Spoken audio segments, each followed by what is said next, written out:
Okay बच्चों, good morning. जैसा कि हम लोग जानते हैं कि हम लोग अपना चैप्टर फेडरलिज्म कंटिन्यू किए हुए हैं। चैप्टर हम लोगों का चल रहा था federalism second chapter of the political science, जिसमें मैंने आप लोगों को कल प्रीवियस वीडियो में बताया था administration of the union territories के एडमिनिस्ट्रेशन के बारे में मैंने बताया था। और मैंने बताया था कि फेडरलिज्म का कॉन्सेप्ट ही होता है power sharing between the central and state government. But मैंने बताया था कि ये जो यूनियन टेरिटरीज हैं, जिनकी संख्या जो अभी तक नंबर में 7 थी, लेकिन अब ये 9 हो गई है, क्योंकि आप लोग जानते हैं कि 1918 में इंडियन गवर्नमेंट ने जम्मू कश्मीर का जो स्पेशल स्टेटस प्रोवाइडेड था, जम्मू कश्मीर को उन्होंने एक स्पेशल स्टेट हटा करके 2 यूनियन टेरिटरी में डिवाइड कर दिया है, लद्दाख एंड कश्मीर। ठीक है, Ladakh and Jammu Kashmir 2 union territories में डिवाइड हो गए करते हैं। तो इस तरीके से प्रेजेंट टाइम पे हमारे कंट्री में यूनियन टेरिटरीज की संख्या बच्चों 9 हो गई है। पहला क्या है, अंडमान निकोबार आइलैंड है। पहली यूनियन टेरिटरीज बेटा अंडमान निकोबार आइलैंड, जिसकी कैपिटल पोर्ट ब्लेयर है। अंडमान निकोबार के बारे में आप लोग जानते हैं, it is situated in the bay of Bengal and the most southern most point of the India which is Indira point is situated in Andaman Nicobar island. ठीक है, this is situated, it is external body, हमारे India के mainland से बेटा अलग है। और इसकी पोजीशन बेटा जैसे ये हम लोगों का ये है, तो ये यहाँ पर ये अंडमान निकोबार आइलैंड है, यहाँ पर जाकर के इनकी पोजीशन है। तो ये अंडमान निकोबार आइलैंड जिसकी कैपिटल पोर्ट ब्लेयर है। Chandigarh is the capital of Punjab and Haryana both state, and एक यूनियन टेरिटरीज की भी अपनी कैपिटल है, तो चंडीगढ़। और इसके बाद दादरा नगर हवेली, इसकी कैपिटल बेटा सिलवासा है, छोटा सा हमारा मतलब यूनियन टेरिटरी है। दमन एंड द्वीप की दमन है। लक्षद्वीप कावरत्ती है। दिल्ली की दिल्ली है। और पुडुचेरी है। मैं आपको बता दूं बेटा पुडुचेरी के 4 डिस्ट्रिक्ट हैं। पुडुचेरी 4 डिस्ट्रिक्ट में है, लेकिन ये 4 डिस्ट्रिक्ट 3 अलग अलग स्टेट में है। ठीक है, ये बेटा बी वेरी मच केयरफुल, ये इसके 4 डिस्ट्रिक्ट हैं। पुडुचेरी में 4 डिस्ट्रिक्ट कंसीडर होते हैं, और ये 4 डिस्ट्रिक्ट 3 अलग अलग स्टेट में है। और एक केरला में है, और तमिलनाडु में है, और साथ एक आंध्र प्रदेश में आते हैं, एक और 2 तमिलनाडु में और एक केरला में। तो इसके 4 डिस्ट्रिक्ट हैं, लेकिन 3 अलग अलग स्टेट में फैले हुए हैं पुडुचेरी। और ये 2 न्यूली क्या कहते हैं फॉर्म हमारी यूनियन टेरिटरीज है, लद्दाख एंड कश्मीर। तो बच्चों मैंने इसमें बताया था कि इसके एडमिनिस्ट्रेशन बताया था, मैंने बताया था कि भारत के कॉन्स्टिट्यूशन का, क्योंकि हर डेमोक्रेटिक कंट्री के कॉन्स्टिट्यूशन का एक सोल होती है power sharing, division of the power, Bharat में भी है। लेकिन भारत में बेटा ये यूनियन टेरिटरीज के केस में पावर शेयरिंग अरेंजमेंट को फॉलो नहीं किया गया है। इनके बारे में मैंने बताया था कि जितनी भी यूनियन टेरिटरीज हैं, इनकी कोई स्टेट गवर्नमेंट नहीं है एक्सेप्ट दिल्ली। दिल्ली में बेटा दिल्ली की अपनी स्टेट गवर्नमेंट भी है, स्टेट गवर्नमेंट कह सकते हैं, स्टेट गवर्नमेंट भी है। केवल दिल्ली की बेटा स्टेट गवर्नमेंट है, बाकी किसी भी यूनियन टेरिटरीज की अपनी स्टेट गवर्नमेंट का फॉर्मेशन नहीं किया। और ये इन यूनियन टेरिटरीज के केस में सारी पावर सेंट्रल गवर्नमेंट के हाथ में होती है, और सेंट्रल गवर्नमेंट ही पूरे इस पावर को यूटिलाइज करता है, और सेंट्रल गवर्नमेंट ही यहाँ एडमिनिस्ट्रेट करता है। यहाँ पर एडमिनिस्ट्रेट करने के लिए सेंट्रल गवर्नमेंट अपने एडमिनिस्ट्रेटर अपॉइंट करता है। और दिल्ली में, जैसे दिल्ली में है, तो वहाँ लेफ्टिनेंट गवर्नर अपॉइंटमेंट किया जाता है, गवर्नर नहीं होता है। और यहाँ पर बेटे एडमिनिस्ट्रेटर होते हैं, जो कि सेंट्रल गवर्नमेंट के थ्रू अपॉइंटेड होते हैं, और they utilize all the power provided by the central government. और सेंट्रल गवर्नमेंट के वो रिप्रेजेंटेटिव होते हैं, और सेंट्रल गवर्नमेंट के हिसाब से ही वो पावर को यूटिलाइज करते हैं। तो इस तरीके से बेटा पावर शेयरिंग का जो कॉन्सेप्ट है वो हमारी यूनियन टेरिटरीज में फॉलो नहीं होता है। यूनियन टेरिटरीज के सारे केसेस, सारे सब्जेक्ट में सेंट्रल गवर्नमेंट ही ला बनाती है, एक्सेप्ट दिल्ली। दिल्ली में बेटा कुछ स्टेट गवर्नमेंट बनाई गई है, और स्टेट गवर्नमेंट को पावर दिए गए, लेकिन इस दिल्ली की स्टेट गवर्नमेंट के पास उतने पावर्स नहीं है जितने अदर स्टेट के गवर्नमेंट के पास है। जैसे जो पावर्स यूपी के स्टेट गवर्नमेंट यूज कर रही है, बिहार की स्टेट गवर्नमेंट, महाराष्ट्र की स्टेट गवर्नमेंट कर रही है बेटा, वो सारी पावर्स दिल्ली की गवर्नमेंट स्टेट गवर्नमेंट नहीं यूज कर सकती है।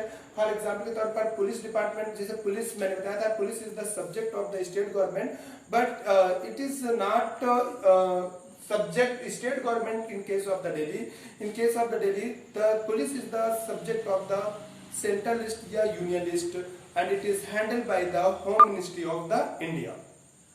तो इस तरीके से बच्चों हम लोगों ने स्पेशली पढ़ा यूनियन टेरिटरीज और एडमिनिस्ट्रेशन ऑफ यूनियन टेरिटरीज के। एडमिनिस्ट्रेशन ऑफ यूनियन टेरिटरीज के केस में दिल्ली को छोड़ करके बेटा किसी यूनियन टेरिटरीज की अपनी गवर्नमेंट नहीं है, वो सब के सब सेंट्रल गवर्नमेंट के थ्रू अपॉइंटेड एडमिनिस्ट्रेटर के थ्रू इन्हें हैंडल किया जाता है। अब बच्चों हम लोग पढ़ेंगे पावर शेयरिंग अरेंजमेंट या डिफिकल्ट टू चेंज। बेटा अगला कॉन्सेप्ट हमारा power sharing arrangement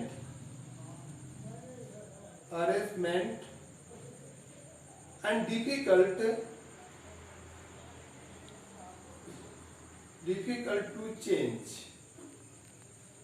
difficult to change, power sharing arrangement and difficult to change. बच्चों इसके बारे में हम थोड़ा सा डिस्कस करते हैं कि इंडिया में जो पावर शेयरिंग है, या हम थोड़ा सा ये डिस्कस कर लेते हैं कि इंडिया की गवर्नमेंट या इंडिया के कॉन्स्टिट्यूशन के पावर्स को क्या सेंट्रल गवर्नमेंट अकेले यूज कर सकती है, या जो इंडिया के कॉन्स्टिट्यूशन का अमेंडमेंट है उसको कैसे चेंज किया जा सकता है और कितना चेंज किया जा सकता है। इसके बारे में आपको जो कॉन्सेप्ट समझाता हूँ। जब हमारा इंडियन कॉन्स्टिट्यूशन बनकर के तैयार हुआ और इम्प्लीमेंटेबल हुआ, तो इंडियन कॉन्स्टिट्यूशन के बारे में कहा जाता है it is the combination of the flexibility and rigidity and flexibility का एक कॉम्बिनेशन है। इंडियन कॉन्स्टिट्यूशन के बारे में कहा जाता है बच्चों, इंडियन कॉन्स्टिट्यूशन के बारे में कहा जाता है कि इंडिया का कॉन्स्टिट्यूशन ना तो ज्यादा फ्लेक्सिबल है और ना ही बहुत ज्यादा रिजिड है, इंडिया के कॉन्स्टिट्यूशन को फ्लेक्सिबिलिटी और रिजिडिटी के बीच का कॉम्बिनेशन कहा जाता है।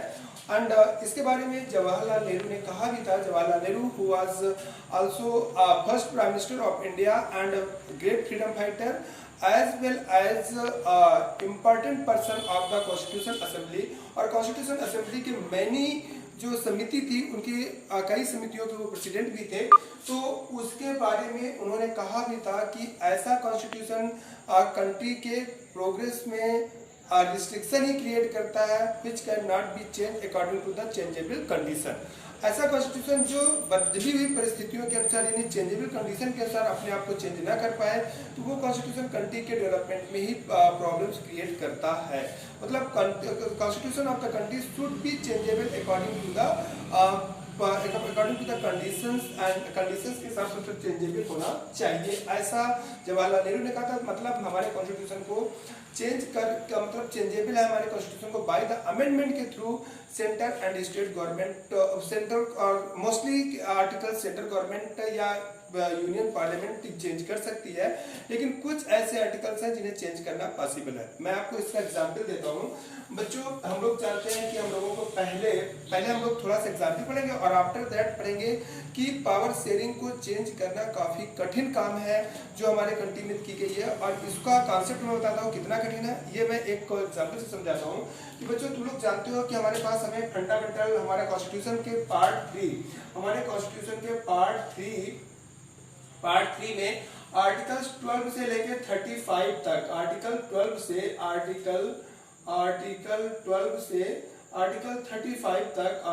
35 तक जो फंडामेंटल राइट्स का एक्सप्लेनेशन है, जिसमें हमें 7 फंडामेंटल राइट्स एक्सप्लेन किए गए हैं। 7 फंडामेंटल राइट्स हैं। These are the rights which is provided by the Constitution of India to the public of India, and these rights cannot be withdrawn by the government also. तो basic मेरे कहने का मतलब ये फंडामेंटल राइट्स हैं जो कि हमारे आर्टिकल्स मतलब पार्ट 3 में आर्टिकल 12 से लेकर के 35 तक एक्सप्लेन किए गए हैं, जिनमें से एक फंडामेंटल आर्टिकल था राइट टू प्रॉपर्टी। बेटा एक फंडामेंटल राइट था राइट टू प्रॉपर्टी का एक फंडामेंटल राइट था।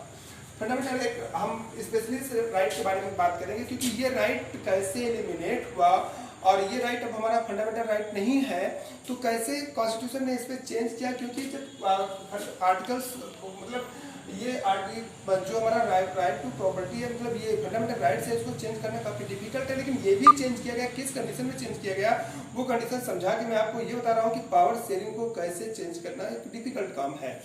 तो बच्चों राइट टू प्रॉपर्टी की जब बात आई तो राइट टू प्रॉपर्टी पे सबसे पहले राइट टू प्रॉपर्टी को ये it is against the government है। सारे फंडामेंटल राइट्स बेटा, फंडामेंटल राइट्स की प्रॉपर्टी यही है कि these are against the government. ये फंडामेंटल राइट्स ये गवर्नमेंट को हमें ये प्रोवाइड करना ही होगा, मतलब ठीक है, ये गवर्नमेंट को प्रोवाइड करना ही होगा हमको। तो ये जो राइट मिले ये हमें अगेंस्ट गवर्नमेंट ये फंडामेंटल राइट्स मिले हैं। तो राइट टू प्रॉपर्टी का जब केस आया तो राइट टू प्रॉपर्टी के केस बच्चों सरकार चेंज करना चाहती थी।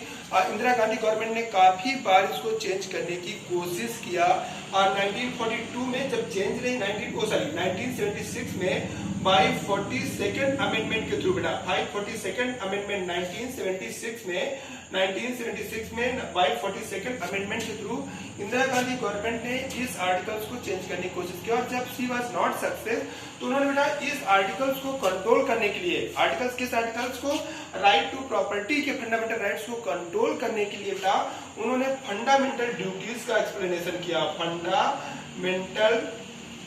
फंडामेंटल ड्यूटीज का प्रोविजन किया और उन्होंने कहा कि अगर ये फंडामेंटल ड्यूटीज कोई भी पर्सन फुलफिल नहीं करता और जो इसकी रिस्पॉन्सिबिलिटीज है अगर वो फुलफिल नहीं करता तो उसके राइट टू प्रॉपर्टी का यानी फंडामेंटल राइट को सस्पेंड किया जा सकता है। तो ये इनका मेन टारगेट था किसी भी तरीके से फंडामेंटल राइट्स को कंट्रोल करना।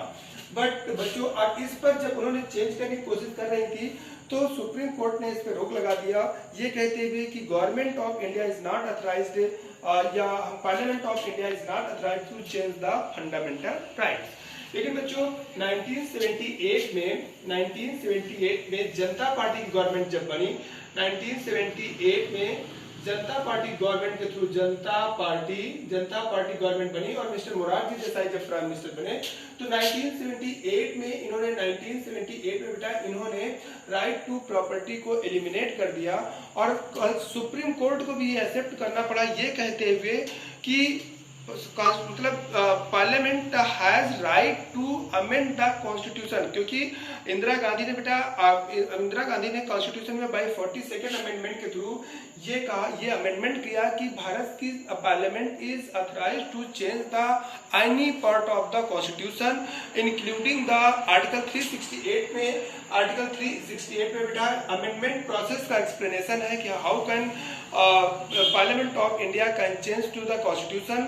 तो इस बात में उन्होंने इस आर्टिकल में उन्होंने ये भी जोड़ा कि Indian parliament has right to change the constitution including to fundamental rights also. और इसी बेस को बना करके 1978 में बेटे जनता पार्टी की सरकार के थ्रू 44th अमेंडमेंट के through amendment of Indian constitution amendment of Indian constitution के थ्रू बच्चों भारत सरकार ने राइट टू प्रॉपर्टी को हटा दिया और इस बात को सुप्रीम कोर्ट को भी स्वीकार करना पड़ा कि भारत सरकार चेंज कर सकती है फंडामेंटल राइट्स को। लेकिन सुप्रीम कोर्ट ने एक वर्ड जोड़ा कि Indian parliament is authorized to change the Indian constitution but it is not authorized to change the basic fundamental concept of the Indian constitution. उन्होंने ये तो कहा कि इंडिया के कॉन्स्टिट्यूशन को पार्लियामेंट चेंज कर सकती है, इवन फंडामेंटल राइट्स को भी ये कहा गया by 76 and 78 by 42 and 44 by 42 जो कि 1976 में हुआ और 44 जो कि 1978 में अमेंडमेंट किया गया। ये मेजर अमेंडमेंट है ऑफ इंडियन कॉन्स्टिट्यूशन के 44 नंबर एंड 42 नंबर। तो इसमें ये कहा गया कि इंडियन गवर्नमेंट बिना चेंज तो कर सकती है, इंडियन गवर्नमेंट चेंज तो कर सकती है, लेकिन वो कॉन्स्टिट्यूशन के फंडामेंटल बेस को चेंज नहीं कर सकती है। और आज तक सुप्रीम कोर्ट ने इस बात का एक्सप्लेनेशन नहीं किया कि हमारे कॉन्स्टिट्यूशन का फंडामेंटल बेस में कौन कौन से आर्टिकल्स आते हैं, बट ये कंसीडर किया जाता है बट ये कंसीडर किया जाता है। यहाँ पर ये चीज ध्यान रखना बेटा, मैं जो समझाने की कोशिश कर रहा हूँ, मैंने ये एग्जाम्पल आपको इस वजह से समझाया कि पहले कॉन्स्टिट्यूशन में पहले सुप्रीम कोर्ट इस बात पर रोक लगा रहा था कि नहीं, मतलब parliament is not authorized to change the fundamental rights of the Indian constitution. मतलब many articles are not change by the parliament. लेकिन जब आर्टिकल 3 को, अब पार्ट 3 के फंडामेंटल राइट को चेंज करने का प्रोविजन किया तो भारत सरकार ने, और ये कहा कि भारत सरकार has right to change any articles of the Indian constitution, तो उसमें सुप्रीम कोर्ट का डिसीजन आया। कि हाँ, बेसिक कॉन्स्टिट्यूशन को तो चेंज कर सकते हैं, लेकिन बेसिक जो फंडामेंटल आर्टिकल्स या फंडामेंटल कॉन्सेप्ट है जो इंडियन कॉन्स्टिट्यूशन का, वो चेंज नहीं किया जा सकता। और आज तक हम बच्चों आपको समझा दें कि सुप्रीम कोर्ट ने स्पेसिफाई नहीं किया, मतलब उसने वो आर्टिकल्स या वो पार्ट, वो कॉन्सेप्ट नहीं क्लियर किया कि कौन कौन से वो आर्टिकल्स है या कौन कौन से वो पार्ट है जिनको सुप्रीम कोर्ट, जिनको पार्लियामेंट ऑफ इंडिया चेंज नहीं कर सकती है। लेकिन ये कंसीडर किया गया कि भारत सरकार के कॉन्स्टिट्यूशन का जो फेडरलिज्म प्रॉपर्टी है, यानी फेडरलिज्म प्रॉपर्टी जो है, ये फंडामेंटल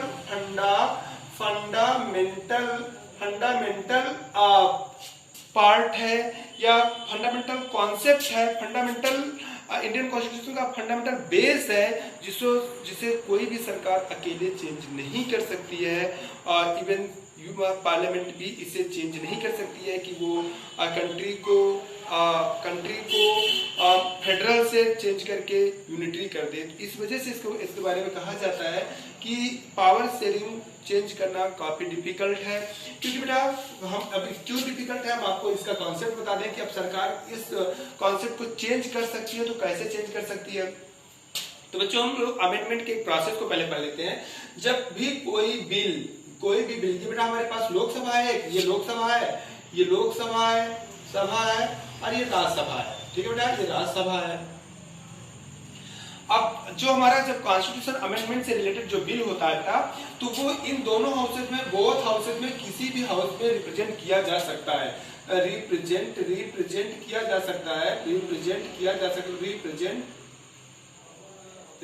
किया जा सकता है किसी भी हाउस में, चाहे उसे लोकसभा में रिप्रेजेंट करें, चाहे इसे राज्यसभा में, किसी भी हाउस में इसे रिप्रेजेंट किया जा सकता है।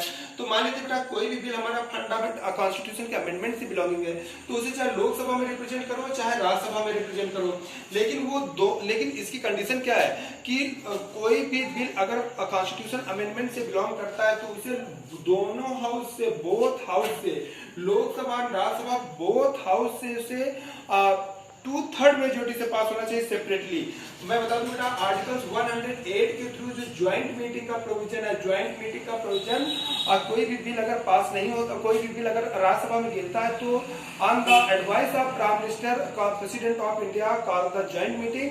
लेकिन वो ज्वाइंट मीटिंग का प्रोविजन बेटे अमेंडमेंट ऑफ इंडियन कॉन्स्टिट्यूशन के केस में नहीं है। अमेंडमेंट ऑफ इंडियन कॉन्स्टिट्यूशन के केस में ये कंडीशन है कि दोनों हाउस से, बोथ हाउस से bill should be pass by the 2/3 majority. हम आपको बेटा यहाँ भी बताते चले कि ये सारे अमेंडमेंट के लिए नहीं है, कुछ कॉन्स्टिट्यूशन के अमेंडमेंट के कुछ आर्टिकल्स, हमारे इंडियन कॉन्स्टिट्यूशन के कुछ आर्टिकल को simple majority of Lok Sabha Rajya Sabha से भी पास किया जा सकता है। जैसे नए स्टेट का फॉर्मेशन है, जो फॉर्मेशन ऑफ न्यू स्टेट है, या स्टेट का नाम चेंज करना है, या स्टेट की बाउंड्री को चेंज करना है, या किसी स्टेट को काट करके 2 स्टेटों में कन्वर्ट करना है। ऐसे बिल को बेटा हमारे सिंपल मेजोरिटी से बिल पास किया जा सकता है। ऐसे अमेंडमेंट को सिंपल मेजोरिटी, ये भी अमेंडमेंट ऑफ इंडियन कॉन्स्टिट्यूशन है कि ठीक है, लेकिन किसी स्टेट का नाम बदलना, किसी सिटी का नाम बदलना, ये भी सिंपल अमेंडमेंट है। लेकिन ये सिंपल अमेंडमेंट 2/3 मेजोरिटी की इनको जरूरत नहीं है, सिंपल मेजोरिटी लोकसभा राज्यसभा में सेपरेटली चाहिए। लेकिन मोस्ट ऑफ जो मेन आर्टिकल्स है हमारे कॉन्स्टिट्यूशन के, उनको चेंज करने के लिए बेटा लोकसभा एंड राज्यसभा में separately bill pass should be pass by the 2/3 majority of the Lok Sabha and Rajya Sabha 2/3 majority of the Rajya Sabha. अगर बिल बेटा राज्यसभा में फॉल डाउन होता है, गिरता है, तो आप ये याद रखो कि फिर बिल पूरा जो बिल होगा, अमेंडमेंट बिल होगा, वो पूरा निरस्त हो जाएगा, पूरा बिल ही खत्म हो जाएगा। क्योंकि बेटा इसमें ज्वाइंट मीटिंग का कोई प्रोविजन नहीं है कि राज्यसभा ने बिल को नहीं पास किया, इस वजह से ज्वाइंट मीटिंग करके राज्यसभा के बिल को मतलब राज्यसभा के बिल को के नेगलेशन को एलिमिनेट किया जा सके, ये ऐसा प्रोविजन नहीं है। हाँ, आपको मैं बता दूं बेटा, कुछ आर्टिकल्स हमारे फेडरलिज्म से रिलेटेड कुछ आर्टिकल्स तो ऐसे हैं कि जिनको अमेंड करने के लिए हमें लोकसभा का 2/3 मेजोरिटी चाहिए और राज्यसभा का 2/3 मेजोरिटी चाहिए, और इन दोनों हाउसेस से बिल को सेपरेटली पास होने के बाद कम से कम